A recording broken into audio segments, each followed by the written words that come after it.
Anything on your mind, Cy, that would warm your heart to speak about, make fun of, worship and revile?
Empty.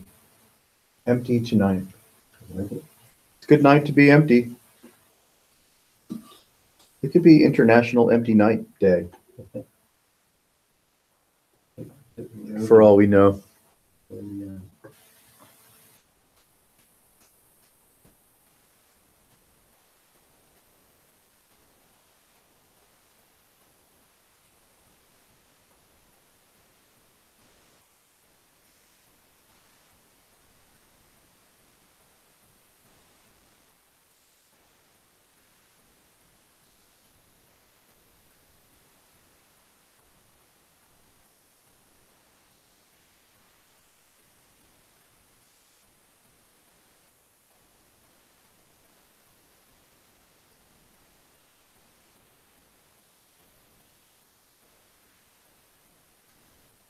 The pizza shop owner had some sense of humor.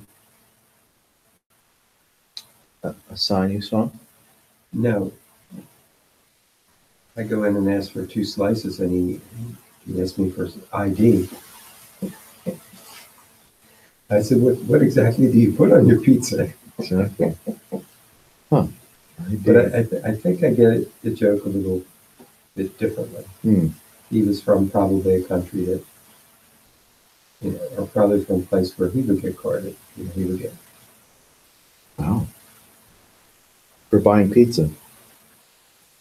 Anything, just for looking at it. You know how this world is. Right? I don't. I can't figure it out. You got the right language, the right suit, the right gait. Yeah. The right priorities that will satisfy who knows who and who knows what. That the doors open up. Yeah. I mean, just look at what news is pushing on us right now. The news. Another war. Pushing for another war. They won't stop. They can't be stopped. If we're going to outsmart the bastards,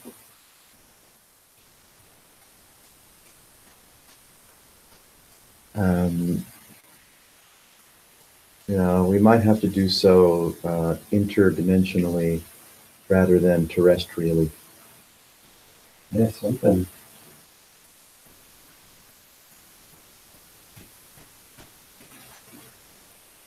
If the oligarchical momentum of siphoning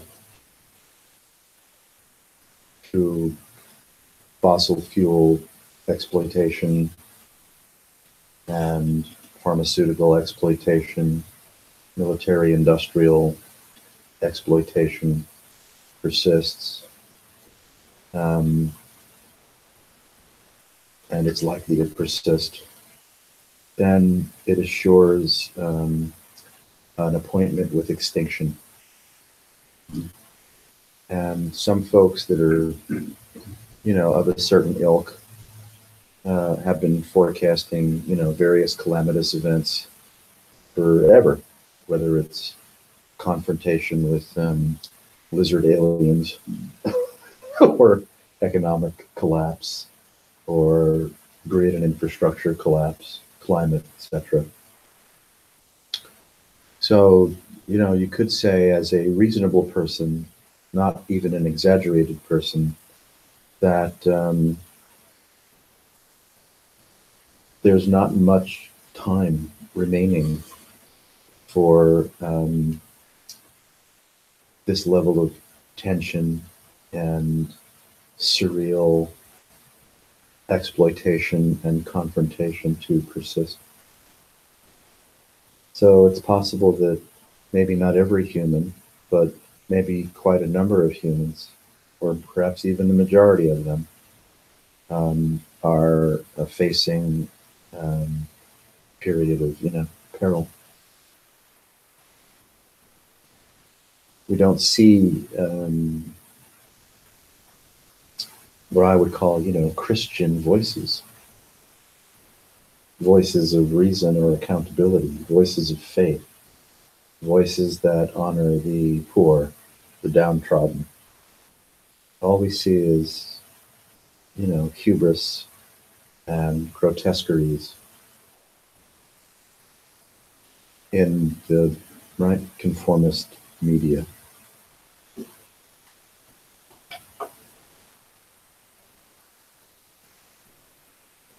So if those forces have pursued control over the terrestrial realm and won control over the terrestrial realm, then we have a date with extinction. That could be any minute now. And for people that follow climate and Arctic and things of that nature, they're crying. They're at the point of weeping now, because there's no longer any space between the commencement of rapid climate destabilization and the current milieu. They're seeing evidence of it all over the planet, all over the biosphere. So we've arrived. We made it. We've opened the Pandora's box of, the cessation of civilization, which was perhaps unavoidable from, who knows, the get-go, the conceiving of it, or certainly the discovery and exploitation of fossil fuels meant that we could expand the population base exponentially on the heels of what we thought was cheap energy, never realizing until even perhaps it was too late that the exploitation and burning of fossil fuels would ring the death knell of the great expanse of population centers.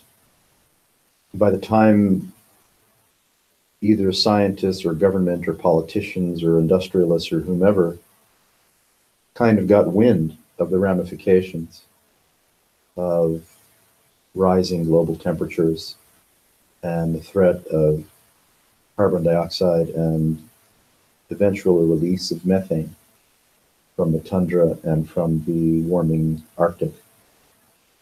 By the time they realized that that was a risk factor, it was too late even for them to do anything about it but siphon and pillage. Yeah, it's an exponential situation, isn't it? Yeah, and the human mind, brain, sentiment, and wiring is really not capable of an altruistic, instinctive appreciation of the exponential outcomes of fossil fuel exploitation or population expansion. And we're still not, though plenty of sober voices, I would say non-conspiratorial, sober, concerned, down-home voices are, out there ringing the bell. Yeah, Michael Mann and his hockey stick graph that showed that, Yep. like, you know, warming and Yeah. the multiplier effect of the Now, whether it's lizard people from, an unfriendly planet masquerading as the Koch brothers, or it's just the fucking Koch brothers, it doesn't matter. Those few people that have, let's say, money and wherewithal are likely building bunkers and investing heavily in, survival stores and for survival facilities. And whether they outlast we commoners, and for how long, is anybody's guess, because we won't be around to see them emerge.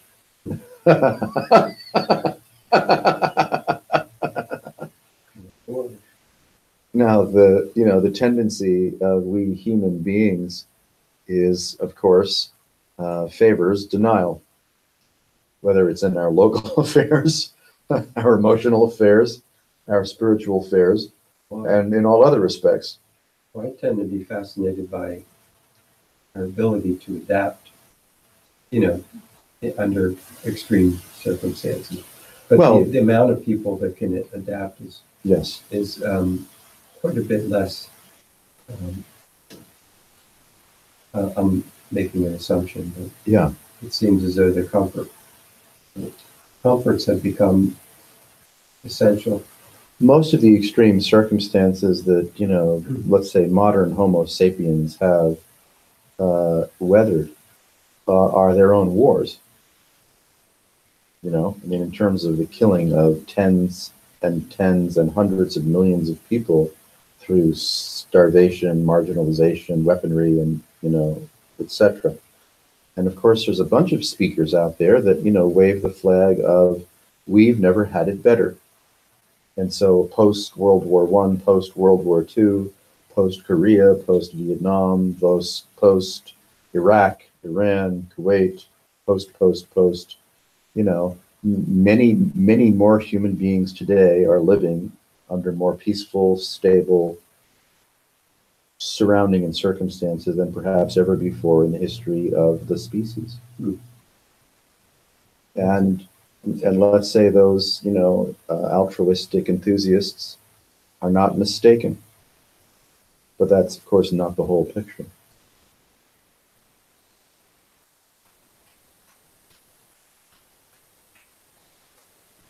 It's barely possible for us to cope with the anomalies of the day, the anomalies of my small-minded life, let alone to cope with the much grander perception and perspective of the acceleration of global warming and the collapse of habitat.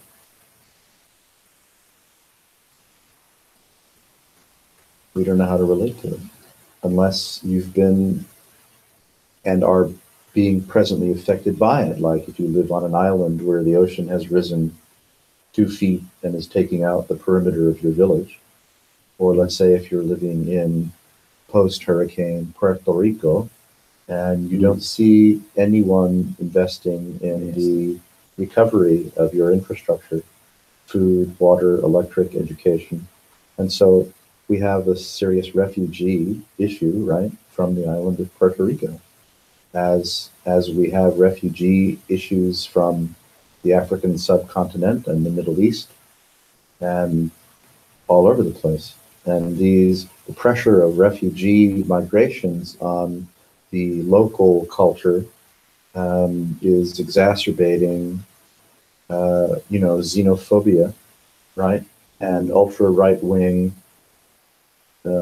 conservative politics, which all turns in the direction of globalist fascism. And those are the words, most of the narrative we hear pouring out of the present administration's mouth is globalist fascism, hiding behind the rubric of xenophobia or, evangelical Bible-toting misogyny toward same-sex marriage, toward people of color, toward trans people of, alternate sexuality. So rather than the welcoming, forgiving tolerance that might have been taught by, the Christ consciousness, which is ideally to be upheld by persons like the Pope or the Dalai Lama as best he can under his, own stresses of being wiped out by China. Who do we turn to? So what's being demanded of us, yeah, I see that. Far exceeds our present capacity or interest to respond. It's the irritant that keeps coming back to center related to that is this hyper-identification with group and alliance with that, and then opposition with other. And then you have it, they don't touch it, rather than, yes, hey, we're all in this together. Even within affinity groups, territoriality, power, injury, mishandling of, each other is quite prevalent. I mean, everyone living, let's say, in Russia is not holding hands and saying, aren't we all outrageously having a great time? That is an autocratic, fascistic, mob-ruled culture, as is China's. And, the United States perhaps has always been that way. And, by virtue of its so-called Christian ethos or roots, makes it seem otherwise. So if you function within certain parameters, you're off the radar. But if you go outside of those parameters, the heat is on, in a sense. You can see it everywhere. People are poisoned, people are assassinated, people are marginalized. People are of, let's say, good conscience that might have an influential voice are at once seen as threats. Once their influence is, comes up on the, the radar, taken out. It's easy to take them out. In today's technology, codependency, manipulation of, audio files and video files, you can make anything appear true. If you have an enemy and you have technology, you can make anything appear true. And I think we're wired to see when we're being fooled, but some ignore that, I think. Don't question. I question maybe too much. But I don't know. I'd rather be overly questioning than overly gullible. yeah, well, you are true to your nature. Although that might be why I'm still single. Uh-huh. So, Yeah. okay. No one would say you're the great communicator.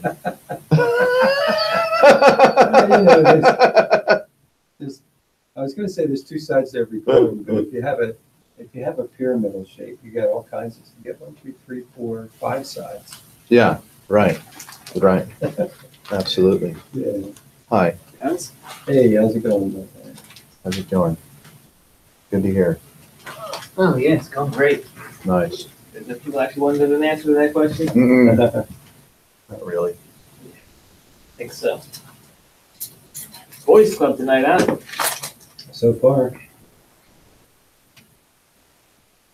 You also have to crash it.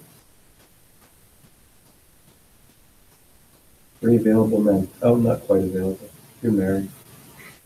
Yes. Happily married. January 1st, 2015, right? Yeah, that's right. I think that would be right. The only time I saw you all dressed up. Oh, that can happen again. Come to my funeral.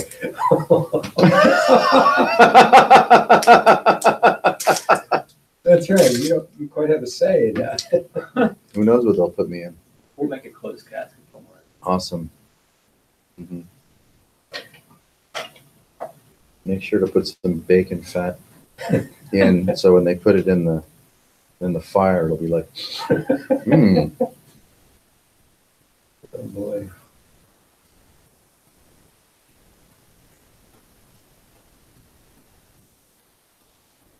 With the dystopian future that we were somewhat pondering, I was imagining, just futuristic movies like Delicatessen, Soylent Green. Oh, yes.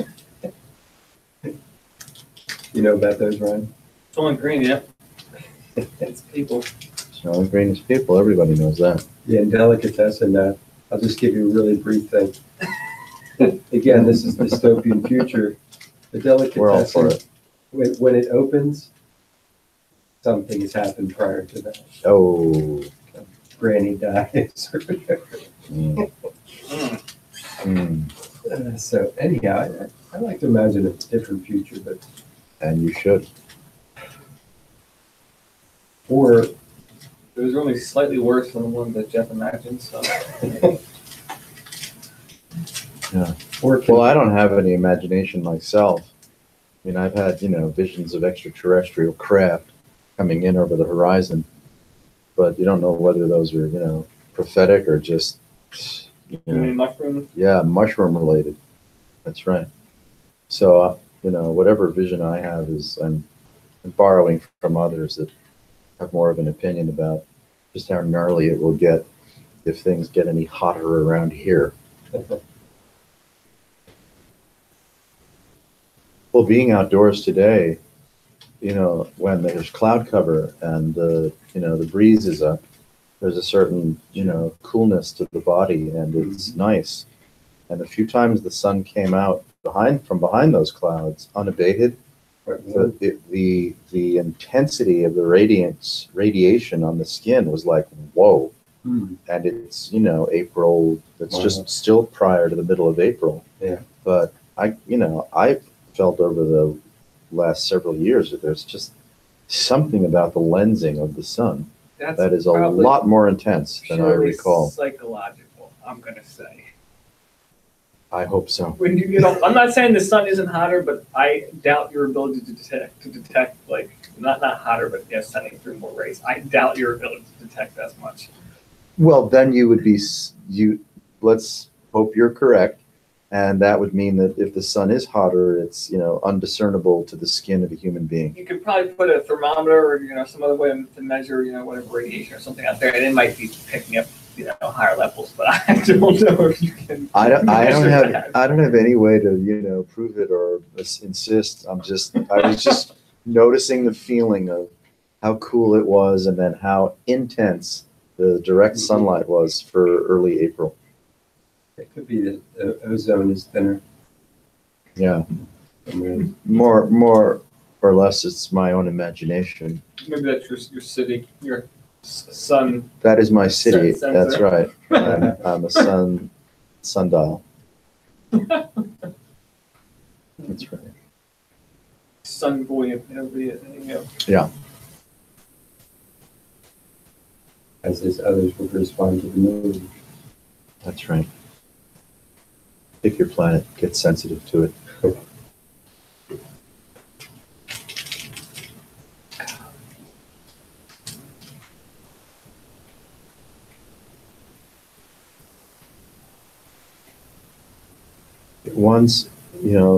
One's imagination is very solicitous.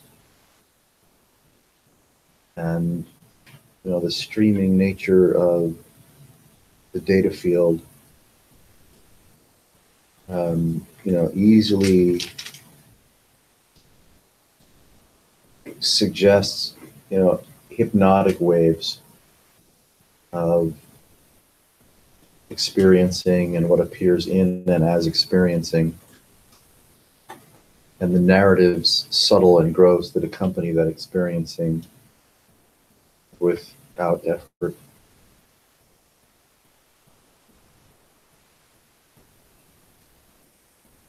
So the contemplative arts have aimed to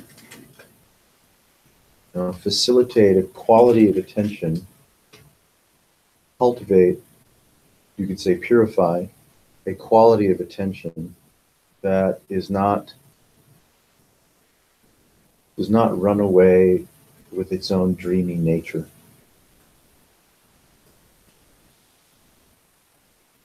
So the dreaming, right, the flow of narrative and association doesn't have to call it stop, but one's attention, one's capacity for just, object-free curiosity learns how to wean itself from the visitation, the implication of daydreaming, of narrative. So then one occupies a more textural, nuanced relationship with present experience, as the habit of objectifying and building time by virtue of comparison and projection comes to a deeper relaxation.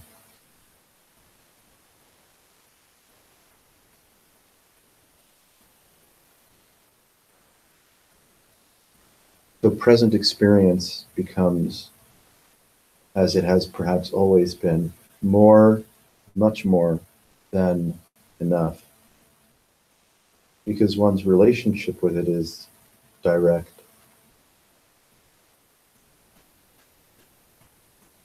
The sense of being the middleman or the recipient of experience, or the doer and the knower and the planner and the executor, that just naturally relaxes.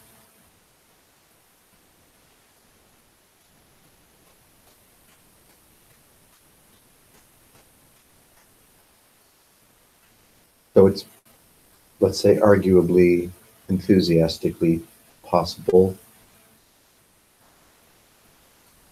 to reside or abide in present experience as present experience,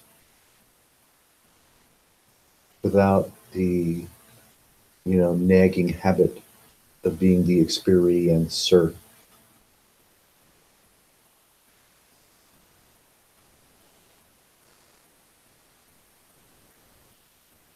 Without the habit to plot, plan, consider, and measure or discern,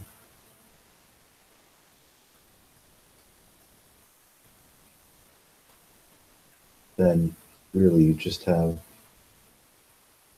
this euphoria, unscripted euphoria.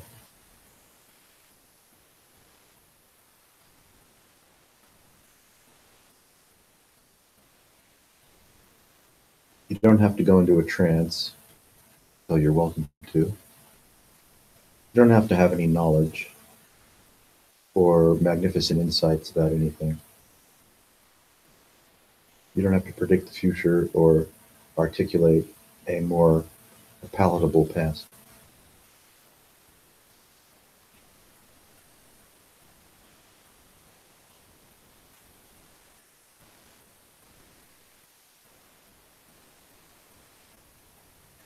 This isn't about anything, and neither are you.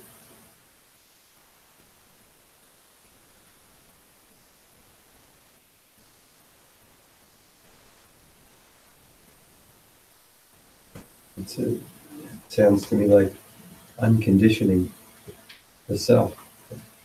The self is you could say, a movement, what we call self or what we call ego, depending on how belligerent, crafty you want to be about it, are, shorthand, perhaps pointers to the streaming nature of, self-absorption, self-reference, the conditioning. So the deconditioning of what we might refer to as self or ego is simply a matter of withdrawing one's attention from the engine of self.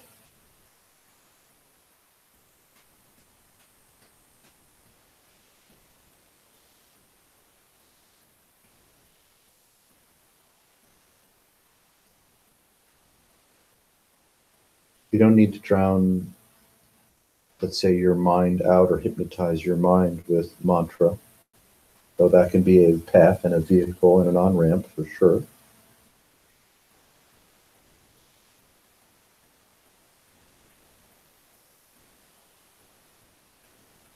Simply by learning how to tune into the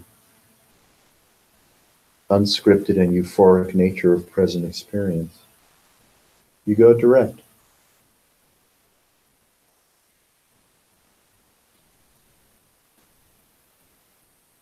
Learn how to, let's say, trust it or trust yourself. Yeah, so it's not really a doing. No. Not in the way what we call the mind likes to do. Mm-hmm. Yeah. Not a contrivance. That's right. It's not a contrivance. The self, the ego, right? The referential nature of identification and territory and personality is a contrivance. And you could say it's the conflictual nature of that contrivance, which is at the core of, you know, our challenges as a civilization, as a species, as humans, as being, you know, welcoming, intelligent, or xenophobic and violent.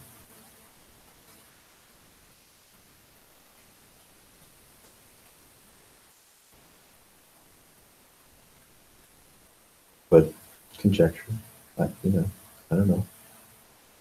You can draw certain, lines, ley lines between one symptom and another, wishing to hold one thing responsible for, an outcome. But maybe it's stranger than that. Like putting the playbook down on the table. Yes. Otherwise, it'll constantly lead to the next game, the next play, the next maneuver, the next Yeah, that's right. positioning, Yes, the that's next quest. that's the nature of that, game. Yeah, the mind is gaming us by, soliciting attention into a never-ending, somewhat inexhaustible stream of where you've come from, where you are now, what you need to do and think and feel about everything. But just shit, put that down.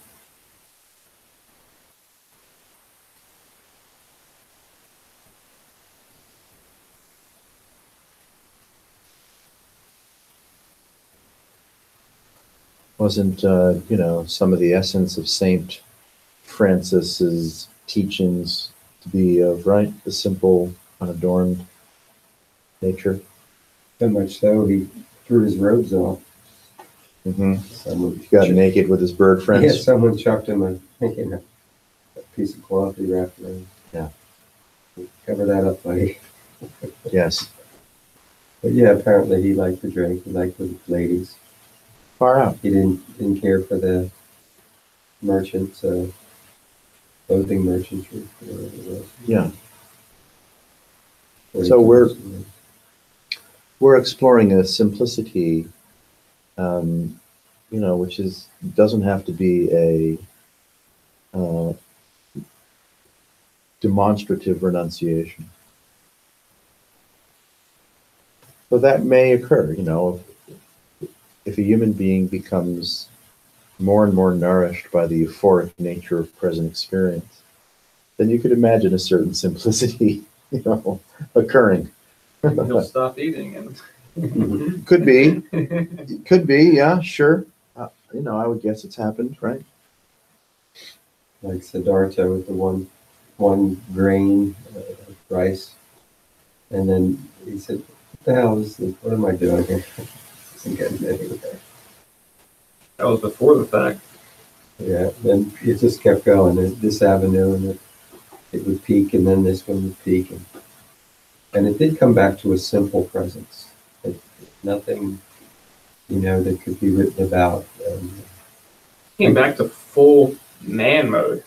He sat down and he said, "This is it. We end this here. This Oh, yeah. damn tree." That was a heroic event. Yeah, that was for sure man mode. Yeah, Yeah. right. Bring it. Yeah, that was like the World Wrestling, whatever that's called, WWE. Yeah. It was a smackdown between the Buddha and Mara, Yeah. Hulk and Andre the Giant. Yeah. Yeah. Yes, that's cool.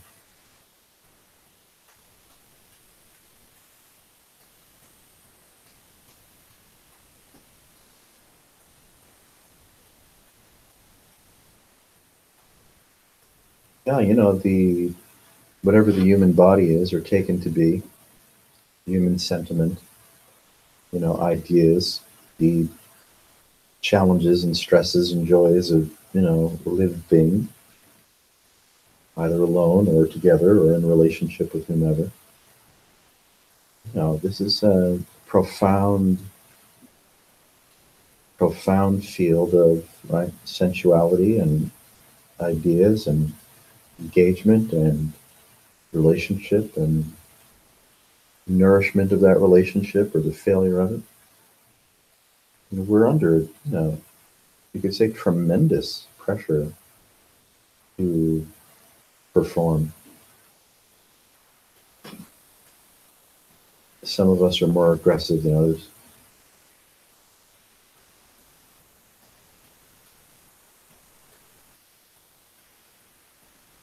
The psychic pressure to justify ourselves, validate ourselves, remedy ourselves, recover ourselves.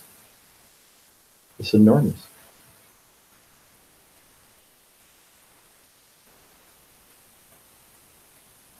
And in the midst of that, why wouldn't it be possible to learn, acquaint oneself, and then, if you want to call it practice the weaning of awareness and the weaning of attention from imagination, from objects.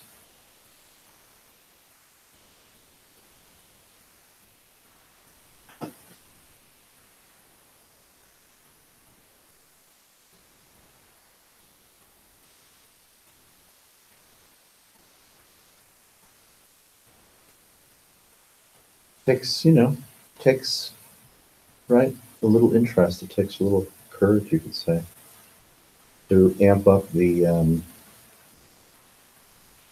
let's say, the nature of one's contemplative practice or contemplative interest.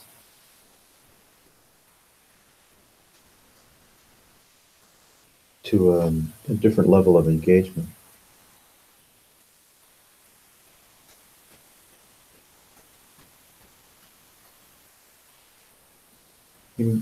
Where do you think you're going to end up if all your questions are answered, or even if most of them are not? Right back here. You don't ever leave, right? The cauldron of whatever presence is.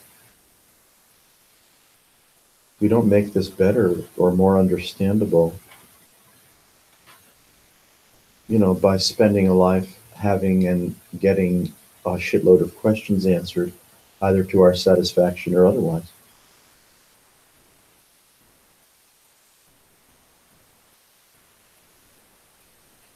Osho ran around in, quite a handful of Rolls Royces, and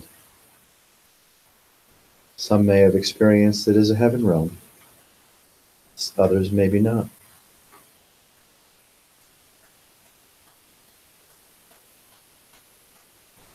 But if you are nourished, let's say, you start to discover the euphoric nature of present experience, and you're nourished by that as that, then you're not really interested in a religious or spiritual or doctrinal loyalty game. You're absolutely free from cosmology, and you don't need to change the world. What do you think? Osho was like halfway enlightened and just still messing with people? Yeah, you know, let's say you put a bunch of these enlightened people like in a barrel. Remember that, the game Barrel of Monkeys, plastic monkeys that had hook arms. Yeah, so let's just put all the enlightened people in a barrel and then shake it up and then throw them out on the floor, and then see how they play, see what the hierarchy is. So, like, was Jesus higher than Ramakrishna, or was Ramakrishna higher than Aurobindo, and was Aurobindo higher than U.G. Krishnamurti, and where does Osho and Nityananda fit in that, or Anandamayi Ma, or any one of, Christian or Japanese or Tibetan saints of all kinds? It's impossible to hierarchize any of that. So was Osho something or otherwise? He was already on the ground when he dumped the bucket out. He was like, "Yeah, I'm here. It's me. Look at me."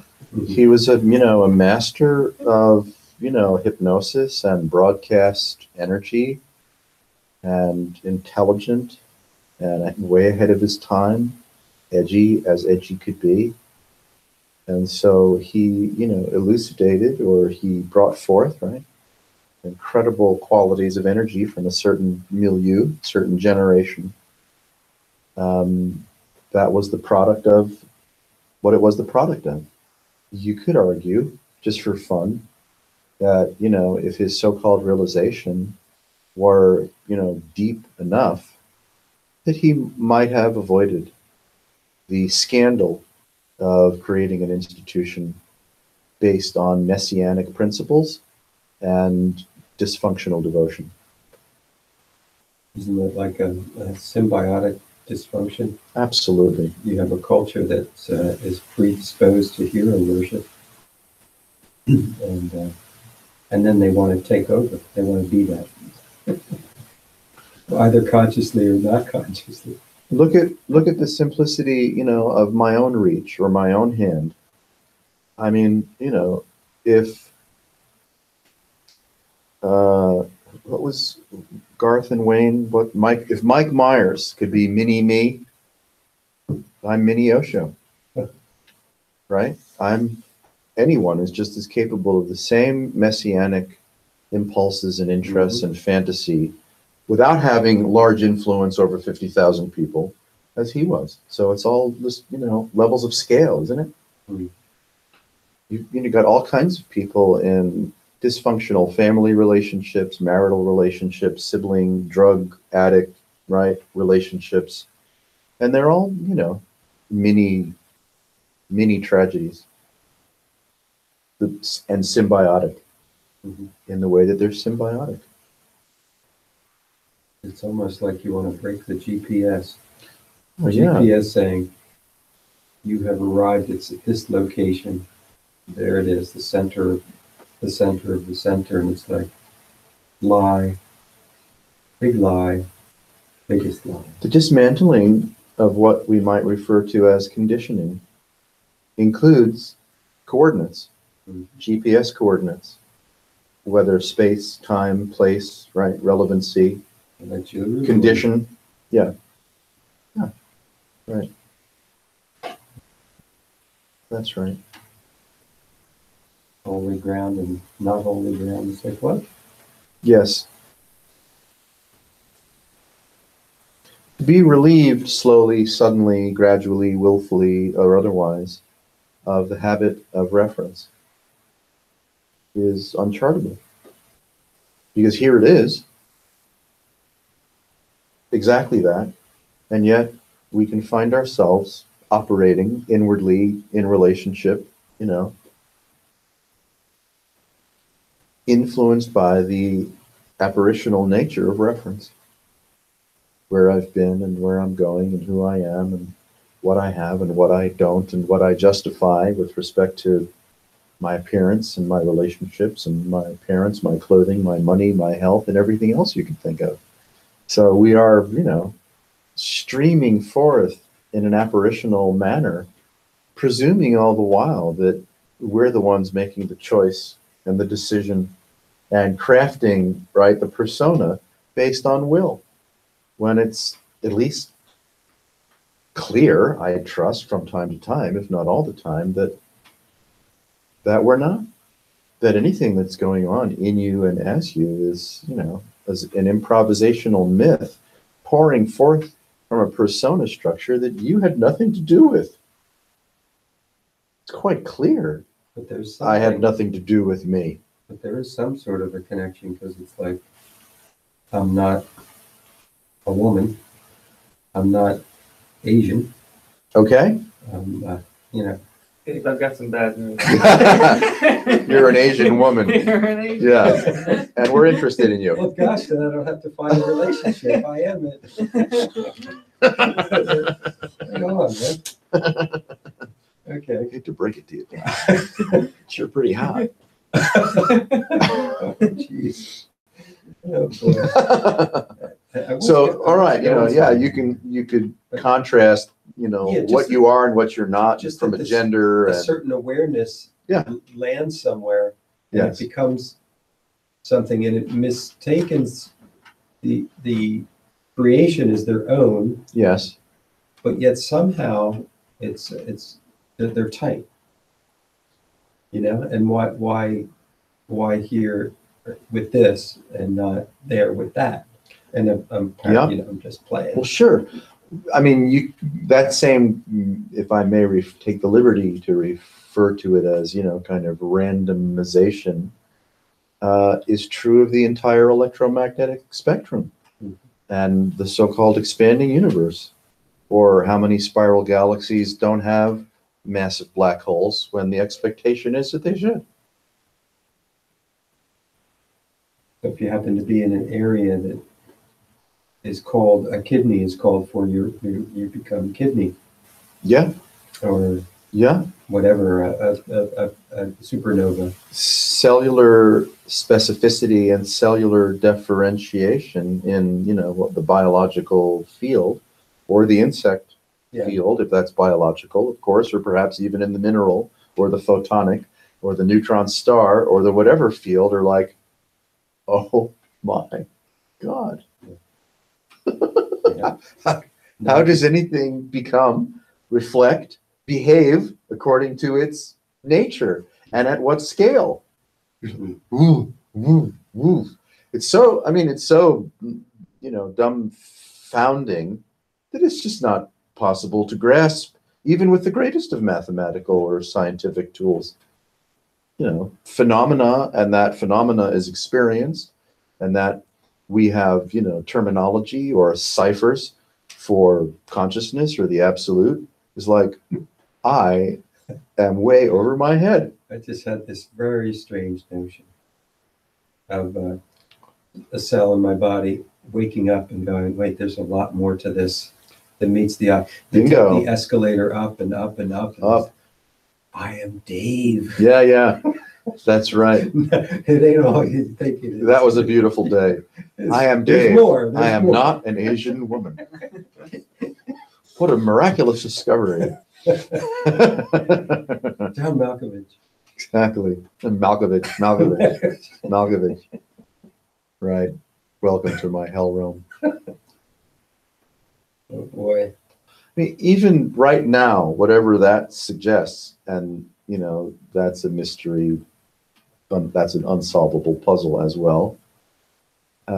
If there were right now, what would it be, and how are you could say, experiencing whatever right now is? According to what bias, what capacity, what degree of sensitivity, what narrative? I mean, if your spleen doesn't hurt, then, that area is kind of empty, relaxed. You don't feel it. If your foot's not asleep, you might not notice it, right? If you haven't been insulted lately, either by the IRS or some other party, then, maybe you're a little lighter. You're traveling lighter, like Paul would say. So, it's you could say it's by virtue of tension and resistance that we're aware that, there is something appearing in the experiencing or perceiving field.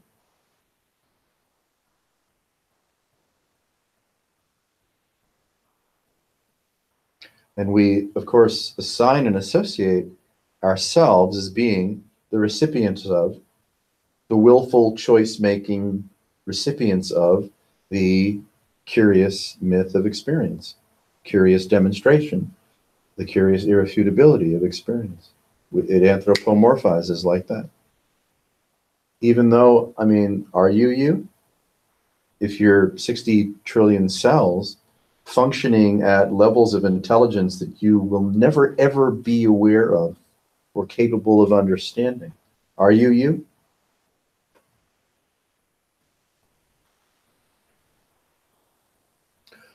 Let's say you're the outcasting of a miracle, dwelling in streaming euphoria, completely non-referential. No violence is left in you. No violence remains. Yeah. That's right. That's this. Yeah. Yeah, because the quest seems always tethered to a person, an identity, Sure. a quester. So you can see another example of a tension apparatus. The squeaky wheel gets the grease. Mm-hmm. So the appearance of a tension apparatus as myself, as the seeker, as the sufferer, as the perpetually unsatisfiable, goes seeking for one thing or another. You know, one night it's you know, a fifth of Jack Daniels. The other night it's whatever. You know, if I've got a really serious addiction problem, shit, if I'm not going to 4 meetings a week, I'm going to be in jail or dead, or both. So even that, you know, pulsing intensity occurs. And yet, through all this, whether we're sanguine or, you know, shit out of luck, we likely still insist on free will and free choice and decision and everything else. We'd like to throw at the, you know, splurging myth of anthropomorphization.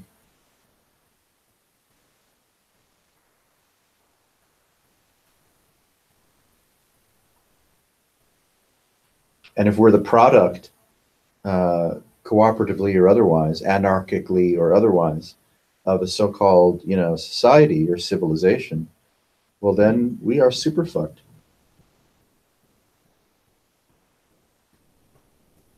We're just collateral damage for someone else's bad idea. And then we adopt that bad idea as ourselves.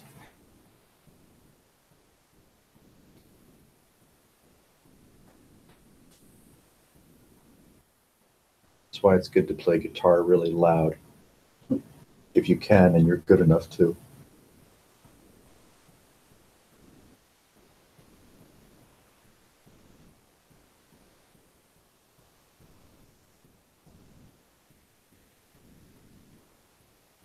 That's another high that I haven't thought of in a long time.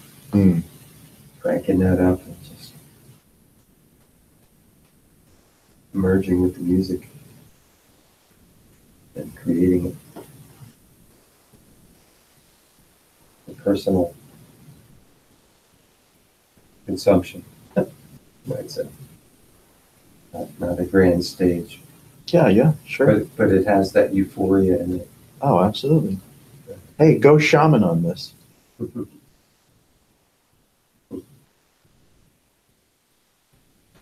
You could say, just for fun, the 2 principal challenges of life are A, discovering that you are a shaman, and then figuring out what kind of shaman you are. So squeeze it. Just don't squeeze it. Don't squeeze the shaman. Don't squeeze the shaman, as they say. That's an old film commercial. Talk about streaming yesteryear.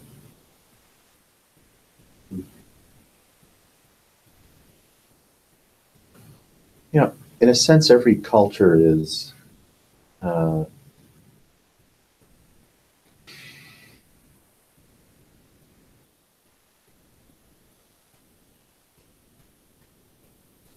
culturally isolated. mean, we have a, what we would call a so-called American culture, Melting pot. growing up in, what might be referred to as the Northeast, in a, more or less suburban sprawl with some, remnants of rural spaciousness. But 30 miles from here, it's a whole different culture and community. The churches, police force, the population density. And then 30 miles from there, even in the same glorious Commonwealth of Pennsylvania, it's completely different. The terrain. Even though, you can go to a Denny's in pretty much any state in the Union and be, either well or mistreated. It's completely different. And that's within, a more or less short distance of where we imagine we find ourselves. But then go anywhere in Africa or South America or down under, right? Russia, China, Europe, you name it. It's like, who are you people? What the fuck?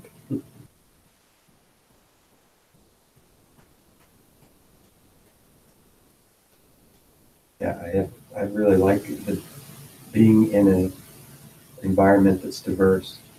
It makes it easier to let go of the strong hold of identity to, say, half Italian, half Hungarian, whatever, at the Catholic school I went to, and that identity and so on, educational identity, because you have that variability, like you said, within 10, 20, 30 miles, 40, 50 miles. This mixture, but there at least a way of witnessing that there are millions of ways of being present. And just started counting. Not just this conditioned one that that seems like it's the groove, man. With the relaxation of reference, or as Bob points out, the relaxation of identifying as the witness.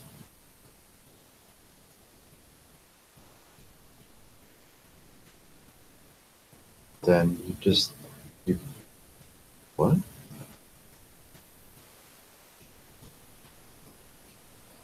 Non-referential, non-judgmental, non-orientative, if that's a word.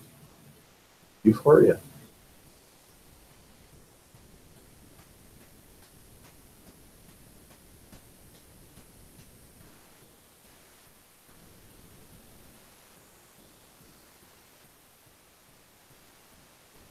Not so much having freedom of what to think, it's freedom from placing any emphasis on thought at all.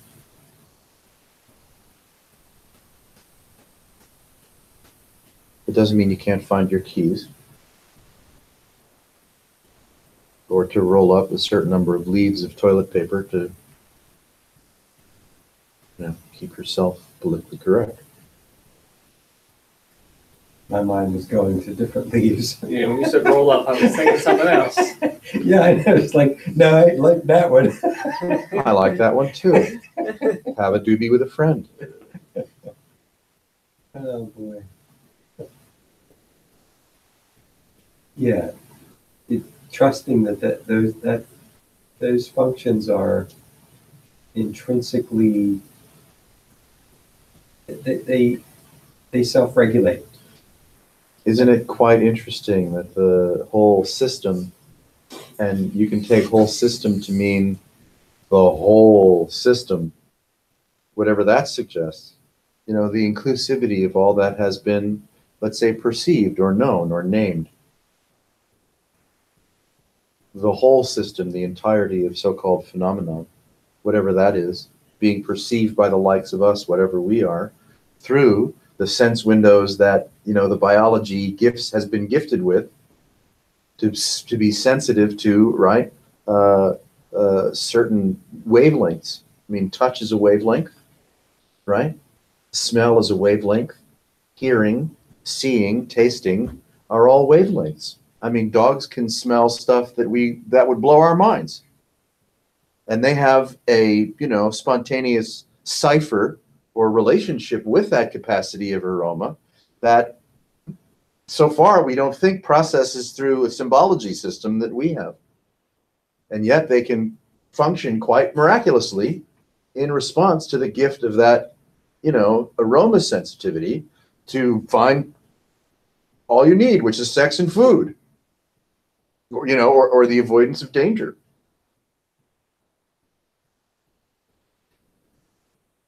Someone that's synesthesic, who might be deaf, hears music through the sensitivity of their spine.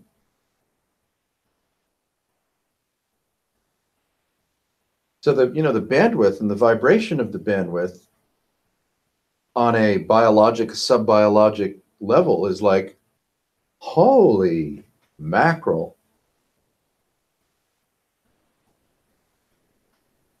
Yeah, a psychic told me one time, even from that level without a body, she said from one frequency it's color, another frequency it's shapes, another frequency it's sound, another frequency it's light, all within presence. And it's like, and we're this tuner of sorts. And what is presence without the, curious demonstration of the frequencies? Nothing at all. So the slightest hint or sense of self or sentient viability without narrative is like still a profound demonstration of, bandwidth and scale. Whoa. I mean, is it I think, therefore I am? Or I am, therefore fuck you? Or I am, therefore fuck me. I mean, where does I am come from? And I don't think anyone is, still naive enough to think that I think, therefore I am. The presence of the irrefutability of the presence of whatever experiencing is not dependent on thought. Cogito ergo. Yeah, that's eat me. Thought's a narrator in a sense, or claims authorship at some point. The miracle of thought is appearing in the, boundary-free plasma of, call it consciousness, awareness, sensitivity. Thought's not defining. It would like you to think it is. Well, it functions in sort of in a way that likes to define and distinguish. At least the thought that I. It's very interesting, is thought conjuring what we would call distinguishing, or is distinguishing conjuring the texture of thinking? Okay, I like that. You just turn it inside out. Why not? As opposed to, what did you say, continuity? The mind looking for continuity, you can turn it inside out and say equally. So continuity, opposite of continuity, what do you got? Like coming from the left, coming from the right. You bet. 3 steps up, 3 steps down. Yeah, that's right. Our language and the way that we use it, whether we're making I statements or not, let's say by habit, is geared toward the false pride of anthropomorphization. That's how our language operates. The way that we use the power of distinguishment and discernment, measure, comparison, and then value propositions has a lot to do with, what I would call my body, my sentiment, my emotion, my entitlement, my rights, my this and that. You're like, yeah, okay. But language needn't be used, habitually in the service of the, humorous error of anthropomorphization.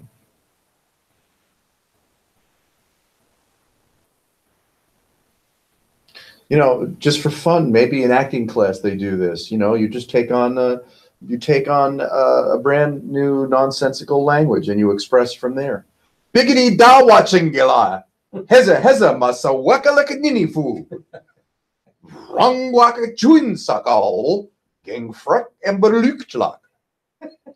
Twicka wise among an fe. Hanna ha ha ha hanna. Ricky. He's a Pentecostal. Yeah, it's like, well, that guy, he's fucked up, man. Or he's cool.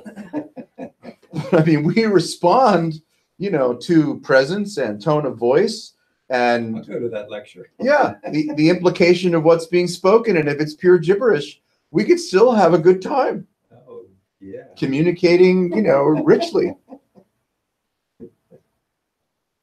That's fun. That is fun. Wow. Yeah, Takes you out of the mind. next time you're at the grocery store, talk to yourself in who knows what.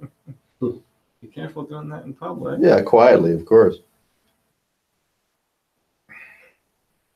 I saw a funny prank. It was one of those like street magician guys. Mm-hmm. He like did one quick prank and then said like, all right, like hold your, I'm gonna hold my hands here, then move your head in a figure eight right here for 60 seconds, and then open your eyes. And they puts his arms out and they start like bobbing their head back and forth. He just slowly walks away. And somebody calls security. Security guards that come and look at this person bobbing their head, I see. The security guard's like, oh, come on, not today. Really?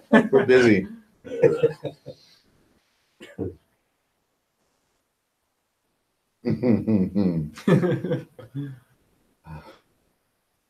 As the grip of the familiar, the tenacity, the inertia of the familiar starts to drain from you. Well, wow, then you are gibberish. Right? We take our minds too seriously, don't we? We take our tendency towards narrative and distinguishment, discernment, and projection way too seriously. We don't see that, that we are just gibberish in motion.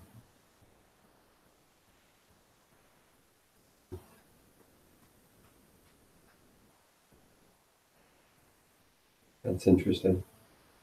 The energy communicates. Oh, absolutely. And then you might see patterns in it, and then it creates a language. Or it, and I don't mean person, I mean the field discovers a bandwidth of sorts. Fletchum Bandersol, Swellinga, Haragabam, Sigridigo, Chum, Reens, Zippy Doo. Oh boy. Like, yeah, what he said. The people that take themselves too seriously should fill a room and just go up there and say, Yeah, I know you're all here tonight to take away something. yeah, but try this out. Fasten your seatbelts. It won't be pizza. Yeah, and if you were to play with it, just for your own experiment, how long could you keep up opening your own gate and coming up with gibberish and the rhythm and the timbre and the percussive nature of it just for fun? And I bet you if you did it long enough, I mean, even 5 minutes, let's say, out loud, alone or with someone else, just for fun, you would have no fucking clue who you were, where you were, or what was going on. You could dismantle the hubris of orientation fairly simply. That's what Terrence McKenna reported, right? He would smoke a bunch of DMT and then go see the Machine Elves. Yeah. With just like little balls, and they would just glossolalia, Yeah. Uh, Yeah, and he'd start talking, right, in their tongue. Well, yeah, he said they made him vomit it out. It'd be this rising, and they'd be like, come on, do it. And they'd be like, ugh, and it would just come out of them, and they'd all be like, freaking They out. started laughing. Yeah, Yeah, like, exactly. "Hey, The you did Machine it. Elves started One of laughing. us, one of us, one of us. Oh, that's great. Yeah, he started talking in tongues, and they were flipping out Yeah. with laughter. I like it. You can see how, proud we are, unconsciously, semi-consciously, of, the prowess, the capacity, the magical capacity to use language as a cipher to dictate the world, to conjure a world. We're very, very proud of it.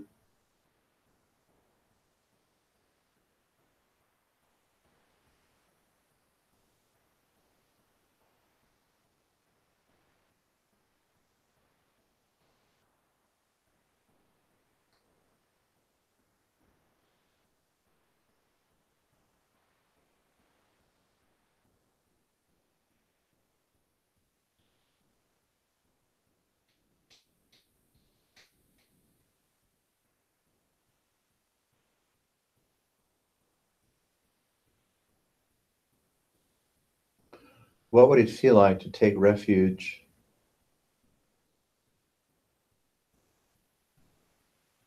in presence, as presence, without requiring any further entertainment or security?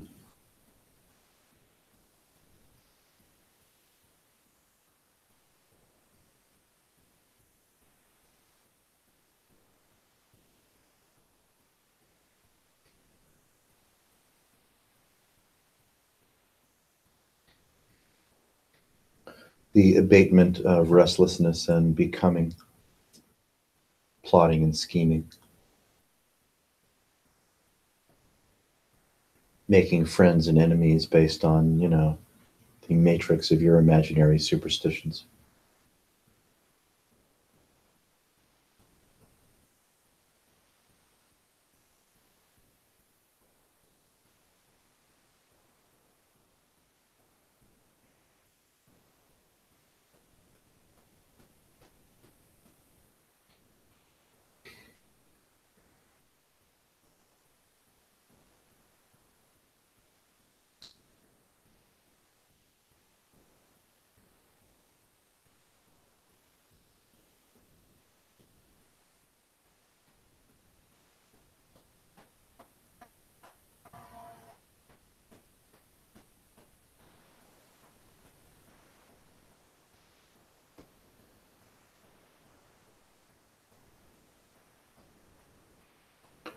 What would it feel like if there were no more noise in your soul?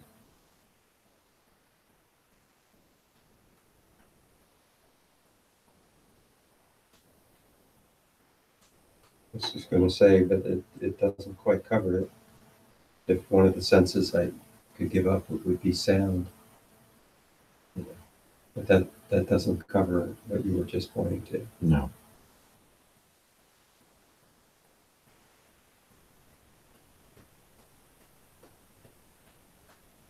Rather than the cacophony impulses. Just undulate.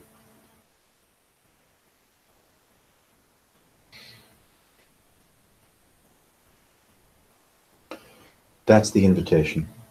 That's the vipassana.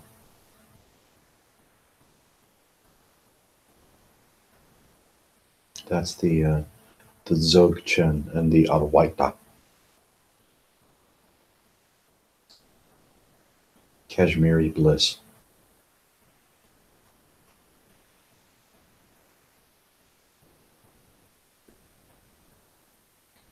It's exactly this.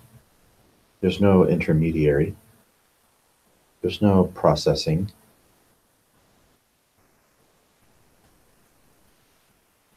Clever means.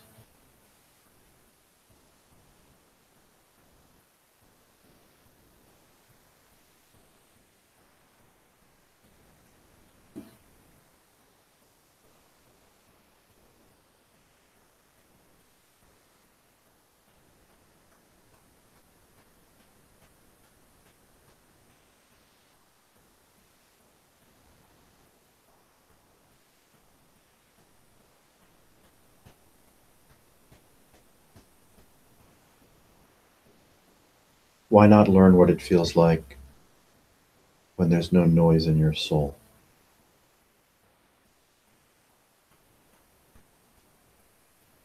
And do so in the most sparing manner. without reliance on authority, process, justification, or knowledge, idolatry of any kind.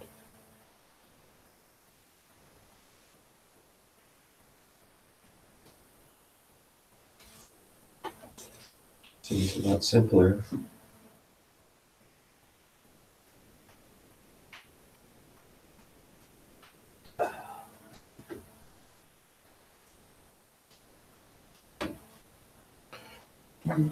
You know, let's say you took a leap and instead of, forgive the word, teaching, right, or soliciting human attention, right, human sensibility, you just bypassed that and you just go straight into nirvana, which is what this is. And you don't have to conjure or cajole or seduce or influence the apparatus of, you know, human identification. You don't have to engage it. You don't have to touch it. You don't have to make nice to it or give it, you know, a purification ritual or a justification or anything. You bypass it entirely. And how can you do that? Well, easily. This is already the nirvanic field, so why make a big fuss about it?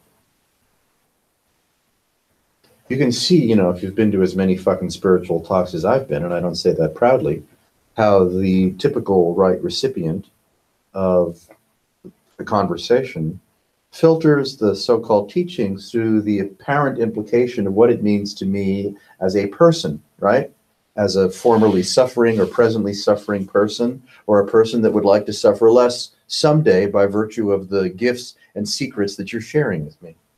So you don't do that. Don't engage in a conversation that sets up and reinforces the myth of the person, or time, or space, or coordinates, or implication at all, and therefore healing nothing.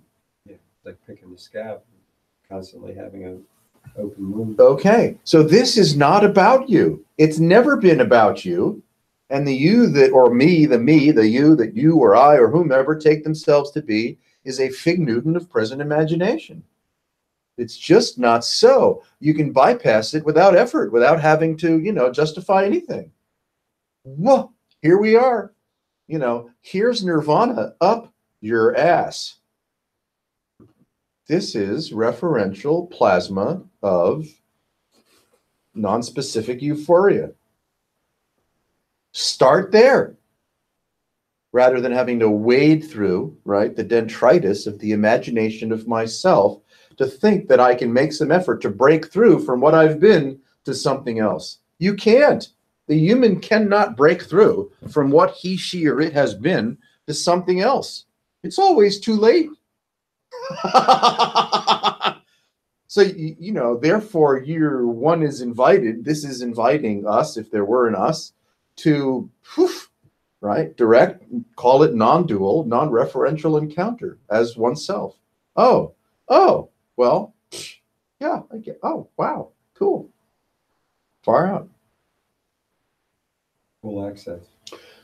Absolute full access, which is what this is. And even the sense of, you know, having been a suffering person, becoming, let's say, entertained or excited by a different course of action, that's gone. You don't need to resolve anything in yourself, in your life, in your imagination, even if it really sucks. Which, of course, as it really sucks, is more difficult because then there's, you know, enough tension and stress in the system that you keep going back to it to try to, you know, resolve, ameliorate, heal, get over, you know, whatever you need to get over. And unfortunately, there's way too much, you know, pressure and exploitation amongst 7-point-something billion and warming. So it's kind of a gift, really, to, you know, hang out without the resurrection and reinforcement of mental and emotional and psychiatric and somatic angst. Just bypass it entirely. Who else is going to give you that gift but you? Nobody can.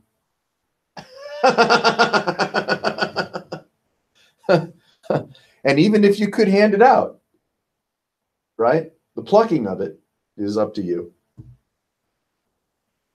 No one is forcing you or anybody to remain under the, influence of being a person.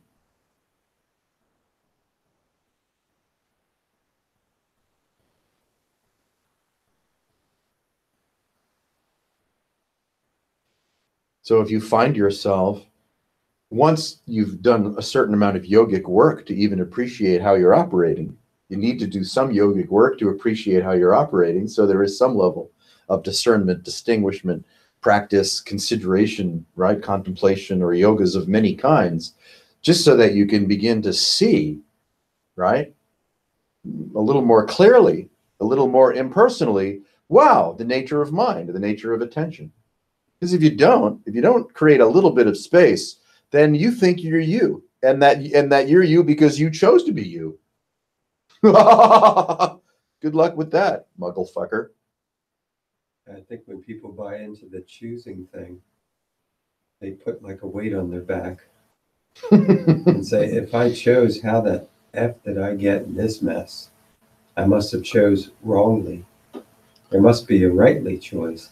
And then you get all hooked into the cause and effect of, hey, they made it work. Look at this. I didn't make it work. Something's wrong. Yeah, you know full well the theater of anthropomorphization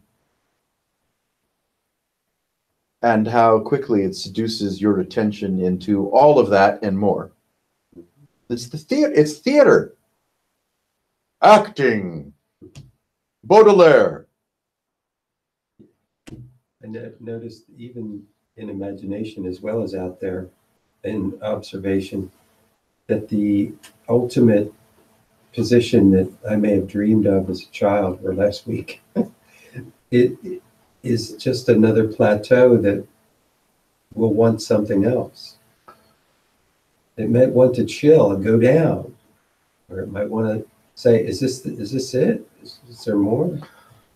Or it might just untether from selfing altogether. Well, yes, and all of that insight still has a certain qualifier associated with it, which is, how have I been, how am I now, and how might I otherwise be?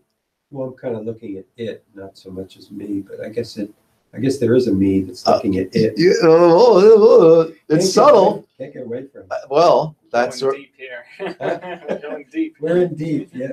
Yeah. Well, it's not me, but it is me looking at it. That's it, isn't it? Tag, you're it. You can't get un from that. Sticky. I'm not trying to, wishing to, let's say, criticize free association or language or thoughtfulness of any kind. Because, hey, that's what we do. I mean, how do you order a pizza? It's a clever mentation. Yes. I get that. Just looking at the clever way in which it anthropomorphizes self, and that the language reinforces an idea of who and what you've been or are or might be. Oh, yeah. I'm a professional. Oh, well, we all are, not to diminish your skills. Right. Right. Yeah. So clever, it seems to even make sense sometimes. Doesn't it? Yeah. I'm so clever, I even seem to make sense I got sometimes. that one. Ooh, kind of had some juice to it. Yeah. And, it's not to make a big issue out of it either. Right. Because you're just like, I'm an idiot. Okay. Right.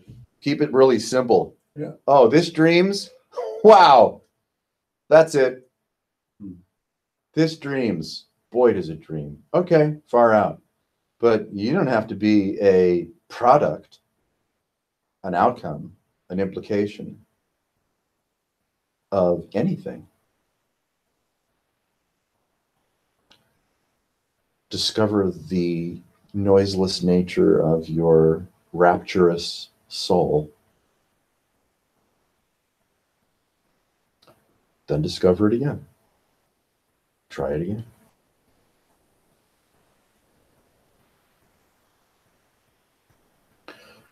Feel yourself, let's say, from the curious orientation of a whole novel realm of primacy, then as the creature.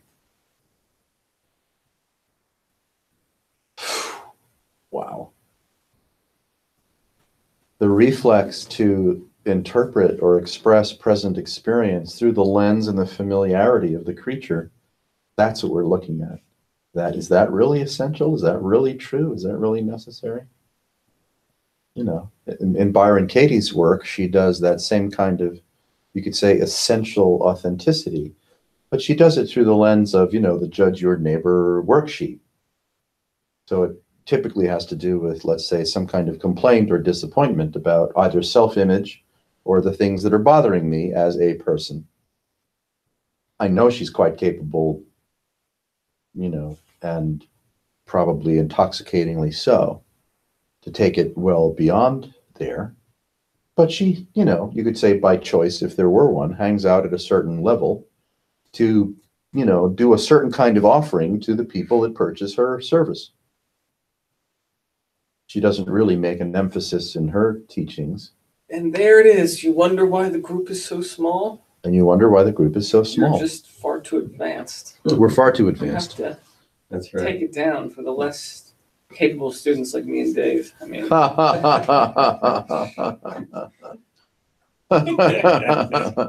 of the barrel. Yeah. Yeah, we pretty much hit the bottom of the barrel. now this is the cream that like cream. Yeah, that's right. That would be at the top. Right?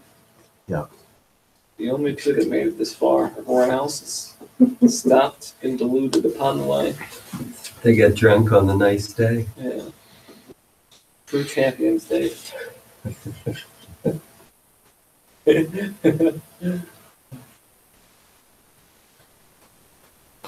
You know, it can feel like, you know, one is being, let's say, put upon by, you know, too enthusiastic an alternate view. And that sense of pressure, I would suggest, is because I'm trying to interpret whatever might be spoken about in the way that it's spoken about through the lens of familiarity. And here's the magic key. You needn't interpret anything at all through any lens.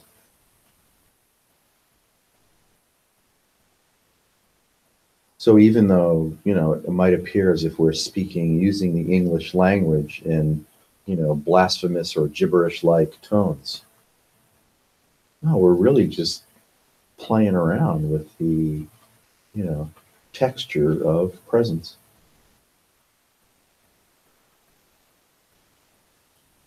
And reinforcing through conversation a certain kind of permission to not know what this is. I mean, you do say some blasphemous shit, though. Mm-hmm. Yeah. Yeah, it's like antidote to the dream of the. Hey, man, the dream is like, you know, it's tenacious. The dreaming and our association with the dream and the dreaming appears to be rather tenacious. Just try to have this conversation with anybody. You know, you'll get a broken nose if you're lucky.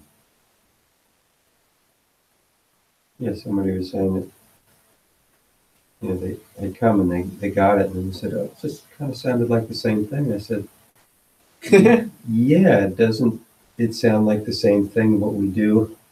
Yeah, don't you sound like the same to thing? reify, because I asked myself to think, yeah, there seems to be many opportunities to untether from that groove, or from that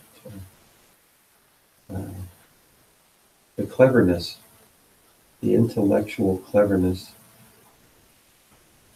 I know I'm still a person trying to get towards and away from something, but No, it's the orientation of familiarity. and yeah, it's like a verbal mantra in a way. Yes, there is a repetitiveness of a certain focus, but how often does one think in that way? it's almost thought to neutralize thought. Again, I'm looking for antidote. Well, you can explore the nature and texture of consciousness, of communication, of language, implication, and time. And you can discover curious, right, things about it, curious observations that appear to be, causal relations between one perspective and another, thinking and feeling and what thinking and feeling seem to conjure. And it's so, the invitation is like, permit or not awareness just to kind of open to a non-judgmental, non-presumptuous appreciation of its own nature. Both its nature as, kind of conditioned repetition, and its nature as a noiseless soul. Noiseless. Because it's almost like I bring a collection. Oh. And the collection is stuck to me over the week or whatever it was, yes. or the day. Mm-hmm. And then I get to divest. Mm-hmm. Not by any coercion or hopefully not, or having to do it or not do it, but just to see that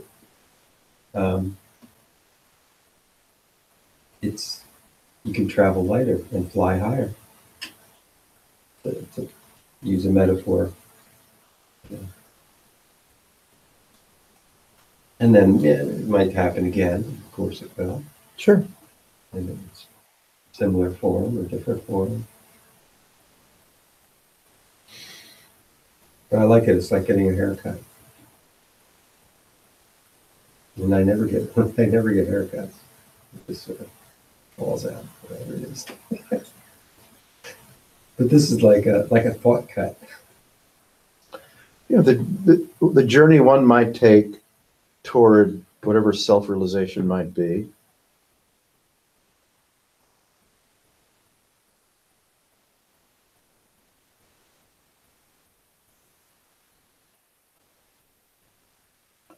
It's the discovery of the grounded being.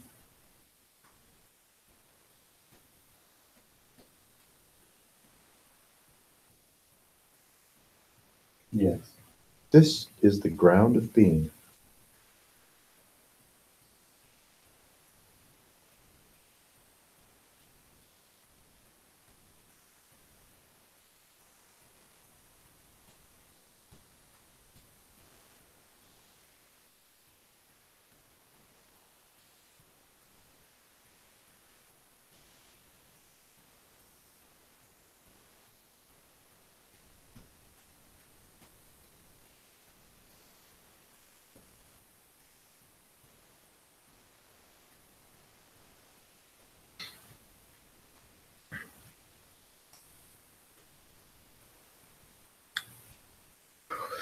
My interest in this makes me feel alone in the world because I can't share it with anyone.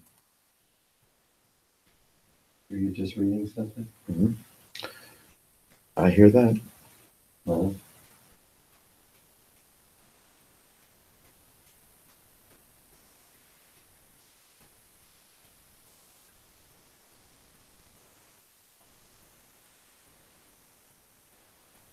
I hear that. That was your chance to make a move and get another member. that's right. Come to the front and get the book. Yeah.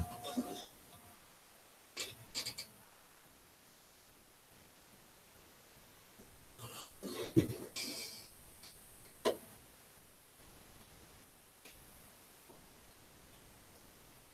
can always tell when it's just after 9. Mm-hmm. You have gas? No, it's like study hall when I had my head down until 10 seconds before the bell would ring. Oh, right. Yeah, you've got that It'd be like, inner sense of timing. cool. Mm-hmm. There's nice cubicles. Yeah, I was quite the scholar. If you can't, come to the Night Sky Sangha Salon, then start one of your own. There you go. be willing just for fun and experimentation to feel this and find whatever voice one has to express it. Strange how it always feels like I need to be doing something. Uh-huh. To be a productive member of society. Yeah. This is truly a fuck off club.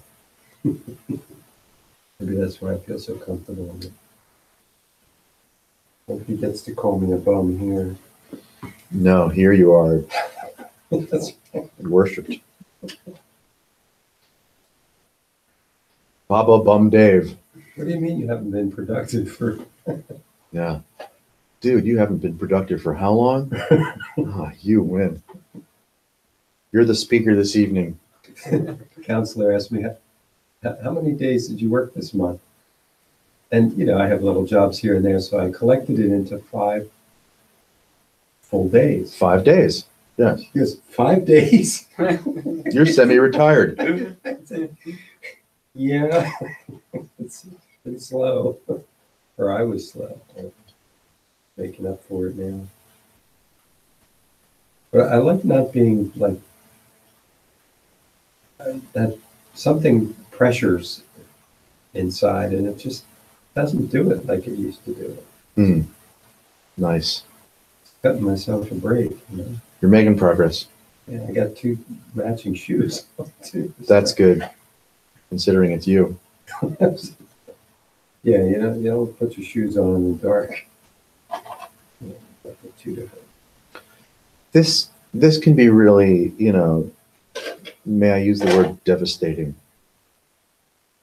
Because we are so profoundly affectionate or not, and familiar with ourselves as ourselves.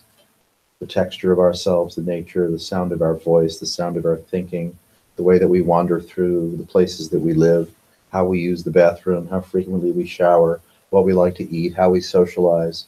I mean, we're like, remarkable. And in this kind of dialogue, in this kind of exploration, you might be lucky, you get a chance to spy a certain discontinuity. And you could say, enjoy the view, which accompanies the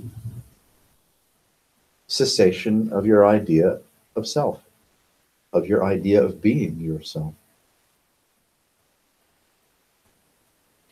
That can be very soothing, awesome and abiding, and really intimidating. And if it gets serious, as it gets more serious, which means it's become more endocrinal and not just, philosophical. If you're a weather reporter, then you'll be in trouble. You're being done and undone by, call it a force of nature, Kundalini, whatever you'd like to call it, that bigger, better, smarter than you.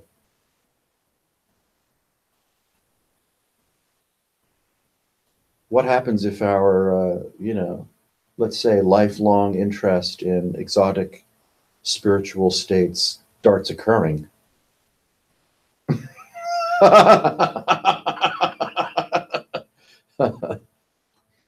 And it's not your control drama any longer.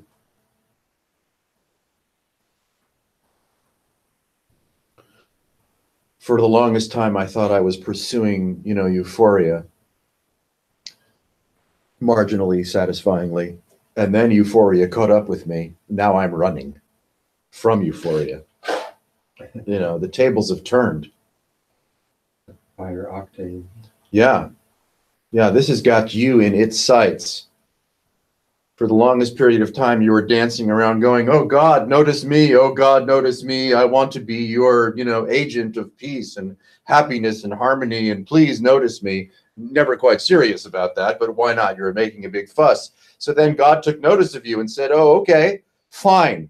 I'm going to cleanse your soul. Yeah, that's serial numbers. I'm going to take all the noise out of your fucking system.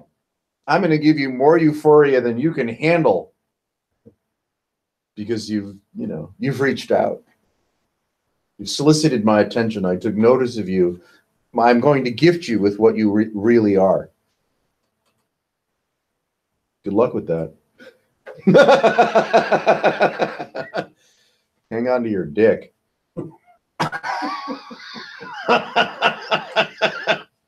Or whatever it is you got. Hang on to that. I'm an Asian woman. An Asian woman. That's right.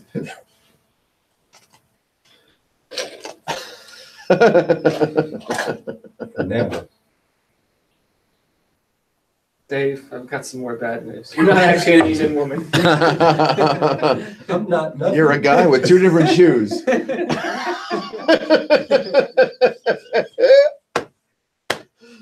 I'm a guy with two different shoes, and I thought I was an Asian woman. What is this world coming to? What's it ever been? Same as it ever was. Same as it ever was.